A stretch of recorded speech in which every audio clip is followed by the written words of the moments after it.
বিশ্বের খবর যখন বদলে যাচ্ছে প্রতিক্ষণে, আমরা আসছি সত্যের পথে, নির্ভীক কণ্ঠে।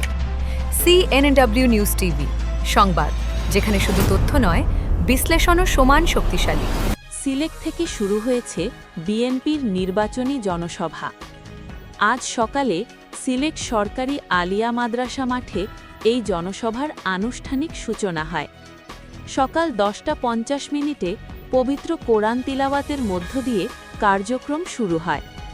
এরপর মঞ্চে বক্তব্য দিতে শুরু করেন দলের স্থানীয় নেতারা। এই জনসভায় প্রধান অতিথি হিসেবে বক্তব্য দেওয়ার কথা রয়েছে বিএনপির চেয়ারম্যান তারেক রহমানের।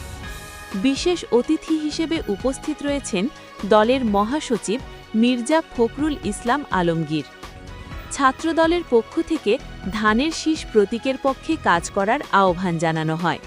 নেতাকর্মীদের স্লোগান ও করতালিতে মুখরিত হয়ে ওঠে পুরো মাঠ।